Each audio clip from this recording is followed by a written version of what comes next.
মনে রাখবা, রক্ত যখন দিয়েছি, রক্ত আরো দেব। এদেশের মানুষকে মুক্ত করে ছাড়বো ইনশাআল্লাহ।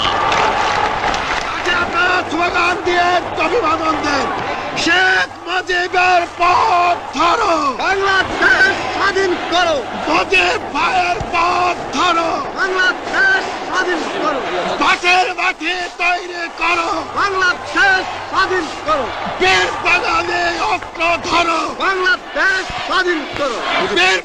আপনারা জোরে স্লোগান ধরেন, আমার দেশ তোমার দেশ, বাংলাদেশ বাংলাদেশ, আমার দেশ তোমার দেশ, বাংলাদেশ বাংলাদেশ, স্বাধীন করো, স্বাধীন করো, বাংলাদেশ স্বাধীন করো।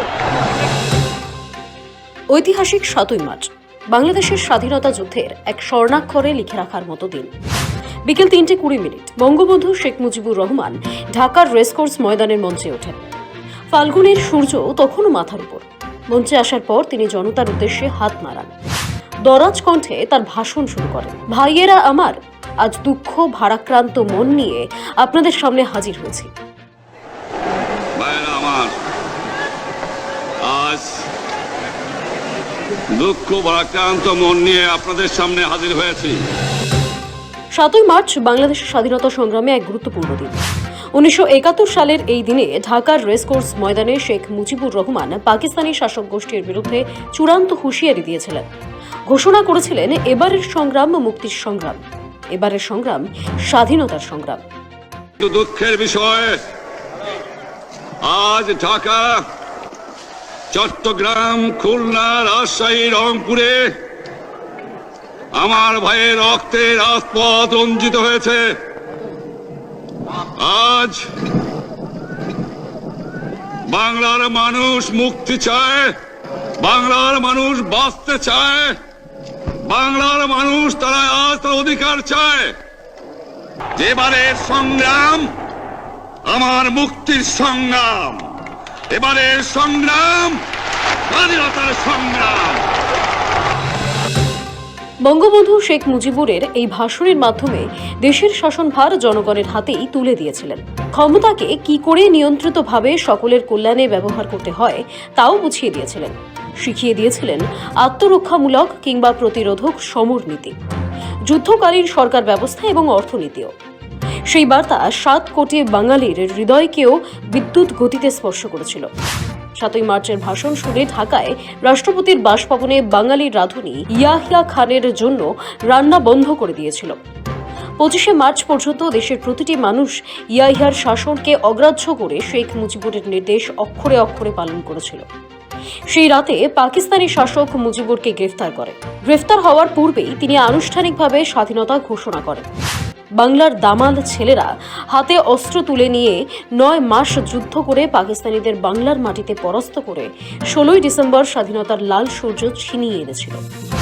বাংলাদেশের প্রথম রাষ্ট্রপতি বঙ্গবন্ধু শেখ মুজিবুর পাকিস্তানে বন্দিদশা থেকে মুক্তি পেয়ে ১৯৭২ সালের ১০ই জানুয়ারি দেশে ফিরে আসেন এবং তার স্বপ্নের স্বাধীন বাংলাদেশ পুনর্গঠনে আত্মনিয়োগ করেন। মাত্র ৩.৫ বছরে তিনি যুদ্ধবিধ্বস্ত দেশটিকে একটি উন্নয়নশীল দেশে রূপান্তরিত করেন। দুর্ভাগ্য, ১৯৭৫ সালের ১৫ই আগস্ট বঙ্গবন্ধু শেখ মুজিবুর রহমানকে সপরিবারে হত্যার মধ্যে দিয়ে ১৯৭১ সালের প্রতিশোধ নেওয়া হয়। তারা ৭ই মার্চের ভাষণ নিষিদ্ধ করে এবং জয় বাংলা স্লোগানও নিষিদ্ধ করে। ইতিহাস থেকে বঙ্গবন্ধু মুজিবুরের নাম মুছে দিতে উদ্যত হয়। জাতিসংঘের ইউনেস্কো ২০১৭ সালে ৩০শে অক্টোবর বঙ্গবন্ধুর এই ভাষণকে বিশ্ব প্রামাণ্য ঐতিহ্য হিসেবে স্বীকৃতি দেয়। শুধু তাই নয়, ইউনেস্কো মনে করে এই ভাষণটির মাধ্যমে জাতির পিতা প্রকারান্তরে বাংলাদেশের স্বাধীনতা ঘোষণা করেছিলেন। তবে এই কথা সর্বজন বিদিত, বঙ্গবন্ধু সেদিনে সরাসরি স্বাধীনতার ঘোষণা না করলেও সেই দিনের ভাষণেই ছিল স্বাধীনতা যুদ্ধের গ্রিন সিগন্যাল। এই ভাষণে ছাত্র জনতা স্বাধীনতার মন্ত্রে উজ্জীবিত হয়। মুক্তিযুদ্ধের ৯ মাস জুড়ে ভাষণটি ছিল লড়াকু মুক্তিযোদ্ধাদের কাছে পথ নির্দেশ। ভাইয়েরা আমার, তোমরা আমার উপর বিশ্বাস আছে? আমি প্রধানমন্ত্রিত্ব চাই না, আমরা দেশের মানুষের অধিকার চাই। আর যদি একটা গুলি চলে, আর যদি আমার লোকের উপর হত্যা করা হয়, তোমাদের উপর কাছে আমার অনুরোধ রইল, প্রত্যেক ঘরে ঘরে দুর্গ গড়ে তোলো। তোমাদের যা কিছু আছে তাই নিয়ে শত্রুর মোকাবেলা করতে হবে। গত বছর পর্যন্ত দিনটি বাংলাদেশের রাষ্ট্রীয় মর্যাদায় পালিত হয়েছে। দিনটি ছিল জাতীয় ছুটির তালিকাভুক্ত। তবে এই এক বছরে বাংলাদেশ বহু বদলের সাক্ষী থেকেছে। ক্ষমতাচ্যুত হয়ে এই বঙ্গবন্ধু মুজিবুর রহমানের কন্যা শেখ হাসিনার দেশ ছাড়তে বাধ্য হওয়ার দৃশ্যের সাক্ষী থাকে বাংলাদেশ। মোহাম্মদ ইউনূসের অন্তর্বর্তীকালীন সরকার গঠন হতে দেখেছে বাংলাদেশ। বাংলাদেশ সাক্ষী থেকেছে নারকীয় হত্যালীলার, সাক্ষী থেকেছে নির্বিচারে সংখ্যালঘুদের উপর অত্যাচারের, সাক্ষী থেকেছে মূল্যবৃদ্ধির, সাক্ষী থেকেছে ইতিহাস মুছে ফেলার ধ্বংসলীলার, সাক্ষী থেকেছে অরাজকতার। বাংলাদেশের অন্তর্বর্তীকালীন সরকারের প্রধান উপদেষ্টাই এই ঐতিহাসিক ৭ই মার্চের ছুটি বাতিল করেছেন। পাশাপাশি বিভিন্ন প্রতিষ্ঠান থেকে শেখ মুজিবুর রহমানের নাম বাদ দেওয়ার রথ নিয়ে এগিয়ে চলেছেন নিজের ছন্দে। তবে চুপ থাকেননি সাবেক প্রধানমন্ত্রী শেখ হাসিনা। অজ্ঞাতবাসে থেকেও ৭ই মার্চ উপলক্ষে দীর্ঘ বাণী দিয়েছেন তিনি। আওয়ামী লীগ তাকে বাংলাদেশের প্রধানমন্ত্রী হিসেবে উল্লেখ করে হাসিনার বাণী প্রচারও করেছেন। হাসিনা বলেছেন, ইউনূস সরকার পরিকল্পিতভাবে বাঙালি জাতির গৌরবোজ্জ্বল অর্জনসমূহকে ধূলিসাৎ করার অপতৎপরতায় লিপ্ত। মুক্তিযুদ্ধে পরাজিত পাকিস্তানকে প্রশ্রয় দিয়েছে মোহাম্মদ ইউনূস। হাসিনা বলেছেন, বঙ্গবন্ধু শেখ মুজিব এবং বাংলাদেশ একই সূত্রে গাঁথা।